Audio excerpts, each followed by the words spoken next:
नमस्ते। किसी को अच्छी प्रेरणा देकर मार्गदर्शन करना भी एक प्रकार की सेवा है। प्रिय मित्रों, हम मनुष्य जीवन पाकर अपने जीवन में कुछ ऐसे काम करना चाहते हैं जिसमें दूसरे को सुख मिले, दूसरे के आत्मा को शांति मिले, दूसरे व्यक्ति को प्रसन्नता मिले। इस प्रकार से हम सोचते हैं कि मानवता की सेवा करें। कहा गया है कि service of the sick man is the service of the God. किसी भी प्रकार से पीड़ित व्यक्ति की सेवा ईश्वर की सेवा है, इसलिए कि प्रत्येक जीव में ईश्वर का निवास है। ईश्वर अंश जीवय विनाशी, भर मत 4,84,00,000। जलचर थलचर नभचर नाना, ये जड़ चेतन जीव नहाना। 84 लाख जीवों में सभी जीवों से श्रेष्ठ प्राणी मनुष्य है और वह किसी न किसी प्रकार से दूसरे को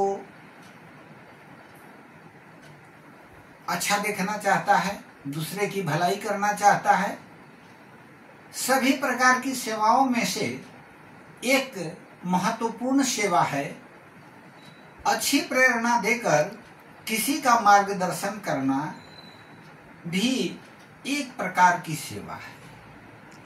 हम अंधकार में भटकते हुए किसी प्राणी को यदि ज्ञान का प्रकाश देकर बाहर निकालते हैं तो वह भी एक बहुत बड़ी सेवा है। अज्ञानता दुखों का जड़ है और ज्ञान सुख और प्रगति का आधार है।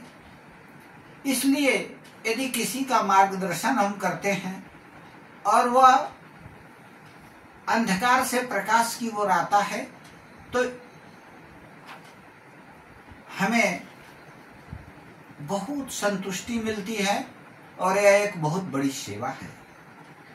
खुशी पहले से बनी हुई कोई चीज नहीं होती है, इसे आपको ही हासिल करना पड़ता है। आज इतनी समस्याएं मानव जीवन में हैं कि लोग खुशी के लिए परेशान हैं। सब कुछ है लेकिन जीवन में खुशी नहीं है। हम खुशी हासिल करना नहीं चाहते तो खुशी आएगी कैसे? इसलिए खुशी पहले से बनी हुई कोई चीज तो है नहीं जो हमें उपलब्ध हो जाएगी। हमको इसे अपने व्यवहार से, अपने ज्ञान से, अपनी आदतों से, अपने कर्मों से हासिल करना होगा, तभी हमें खुशी प्राप्त होगी। और मानव जीवन ऐसा है कि इस जीवन में सब कुछ मिलेगा। इसलिए आज हम कहेंगे कि अपने जीवन में किसी न किसी को अच्छी प्रेरणा देकर आप उनकी सेवा करें। अच्छी प्रेरणा देकर किसी का मार्गदर्शन करना एक प्रकार की उत्कृष्ट कोटि की सेवा है। हम इसे जरूर करें। इसी जीवन में, इसी जन्म में हमको सब कुछ मिलेगा। इसी जन्म में, इसी जीवन में हमको तुमको मान मिलेगा। गीतों की खेती करने को पूरा संसार मिलेगा। यदि हम अच्छे से करते हैं तो इस जीवन में बहुत कुछ हासिल होने वाला है।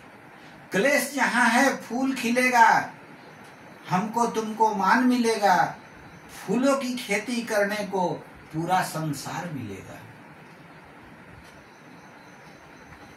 दीप बुझे हैं जिन आंखों के, इन आंखों को ज्ञान मिलेगा। ज्ञान रूपी दीपक जिन आंखों के बुझे हुए हैं, यदि हम उन्हें प्रेरणा देते हैं तो दीप बुझे हैं जिन आंखों के, इन आंखों को ज्ञान मिलेगा। विद्या की खेती करने को पूरा संसार मिलेगा। अब ज्ञान की खेती करने के लिए संपूर्ण संसार आपके लिए खाली है। आप करें। मैं कहता हूं, फिर कहता हूं, तुमको प्राण मिलेगा, मोरों सा नर्तन करने को पूरा संसार मिलेगा। यह ईश्वर ने हमें संसार में जन्म दिया है, यह संसार हमारे लिए खाली है। जरूरत है हमें प्रेरणा लेने की और दूसरे को प्रेरणा देने की। इसी जीवन में अपनों से प्रेम करने और ईश्वर में विश्वास करने से हमें सब कुछ प्राप्त होगा। हमें यह दृढ़ संकल्प करना चाहिए कि हम अपनों से प्यार करें, अपने सगे संबंधियों, भाई बहन, मित्र, जो भी संसार में पशु पक्षी, प्रकृति, पेड़ पौधे जो मिले उनसे हम प्यार करें, हमको सब कुछ मिलेगा। इसलिए स्वयं अच्छी अच्छी बातें सोचें, दूसरे को सुकर्म के लिए प्रेरित करें और सदा प्रसन्न रहें। आशा है आप अच्छी प्रेरणा देकर, किसी का मार्गदर्शन कर एक प्रकार की उत्कृष्ट सेवा करेंगे, सदैव प्रसन्न रहेंगे। धन्यवाद।